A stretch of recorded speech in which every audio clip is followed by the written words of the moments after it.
My inspiration for filming America's Heart and Soul was I just like to travel. I've got someone else to pay for it. Yeah. And basically I'm doing what you're doing, but maybe it was on a larger scale. But basically, I was really interested in seeing what drives people. What's their passion? Where does their wisdom come from? And it doesn't have to be from someone who's famous. There are so many extraordinary people who are not famous, who are, living your life filled with wisdom and experience, and to be able to, get into their lives, hang out with a dairy farmer, hang out with a gospel singer, to hang out with a bike messenger. It's a giant gift. And for me, it was like one of the best journeys of my entire life.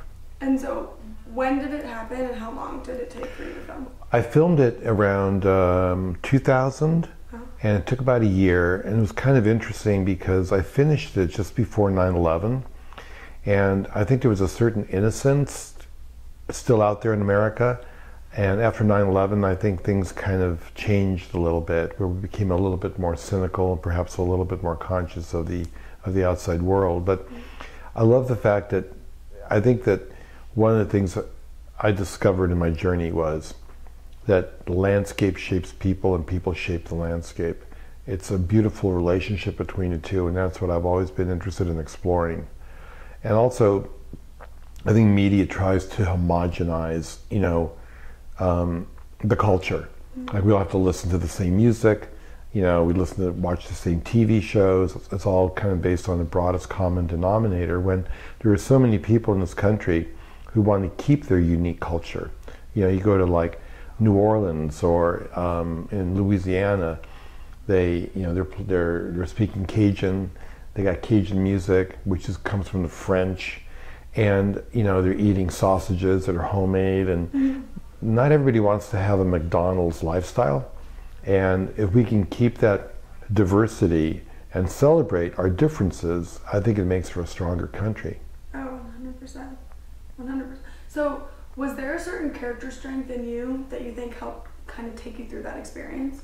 Yeah, I think so. I mean, one of the things that drives me is the fact that my parents were Holocaust survivors, and they overcame adversity in their life, but still had a lot of hope and love, and raised their kids and appreciated things like a roof over their head and food on the table. So I gravitate, I think, to stories of people who have overcome adversity but are positive. There's so much negativity out there in media that we never even see any positive stories.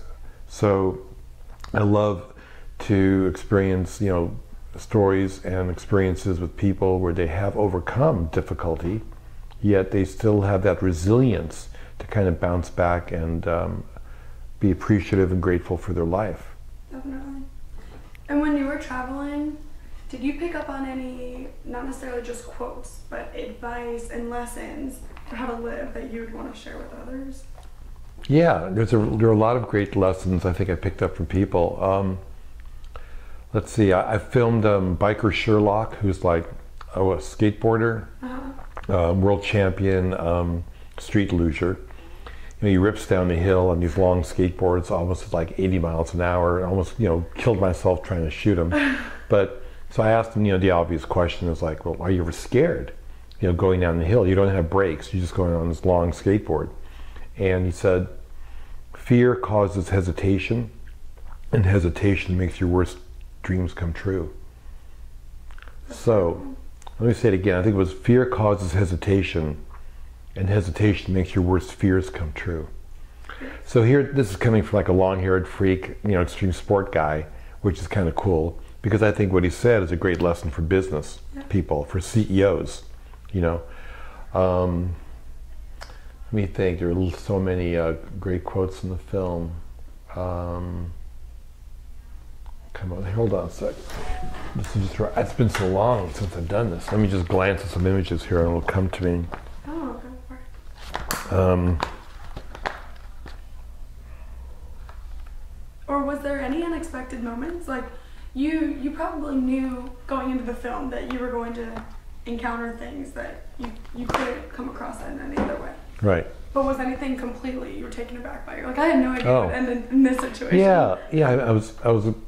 I was on my way to shoot a story about coal miners up in Kentucky, and up in Hazard County. So like I'm at a gas station, and we're filling up, and I'm trying to get directions, and this like kind of old white-haired woman comes out, and she goes, "You look a little lost. You're not from these parts, are you?" And I go, "No, I'm going up in the hills. We're going to do a story about coal miners." And she goes, "What's your name?" I said, "Louie Schwartzberg."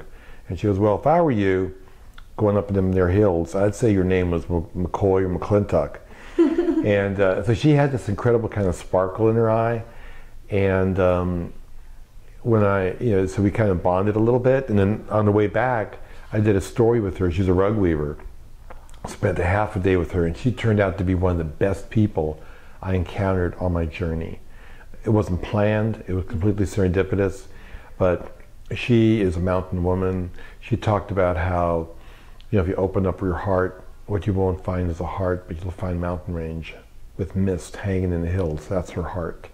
So she found me. I didn't find her. Mosey Burke, the gospel singer I filmed in Mississippi, she's like 80 years old, lead singer for the Mississippi Mass Choir, right? And I'm really grateful that I get to do this story with her, but she's really grateful that I'm there to help share her story, because her whole thing is that, she's a child of God, and, she's out there preaching for Jesus, and she's so grateful that I'm going to help, spread her voice and her message to a greater number of people. So you had these amazing kind of symbiotic relationships that evolved many times out of serendipity, not out of research. Definitely. I can only imagine what that journey was like, Gosh. I'm trying. And this is an unrelated question to the film, but in your life, with all the different films you've been a part of, how you got into this industry, when do you think you've been making the most impact, the biggest difference on others? When or why or how? What's the question? I guess what were you doing? And when was that? Okay. That you felt that you were most positively contributing to the surrounding? Well, my goal has always been to turn people on. So when I see people respond to my time-lapse footage of nature, for example, and they go, "Oh my God," and I realize I'm touching something deep inside their soul, because when they say "oh," it means I capture their attention. The "my" is a connection of something deep inside of themselves, and the "God" is that kind of universal connection we're all looking for, to be part of something bigger and grander that celebrates life. And so I feel like I've captured a portal into a real world that is different than the world they normally see. And if they say, "Well, boy, I'll never look at a flower the same way again because I watched it open," or a sunset, or a forest, or a smile on a little girl's face, and if it touched them in a really deep way, then I feel I'm just a great messenger for helping to spread that energy which celebrates life.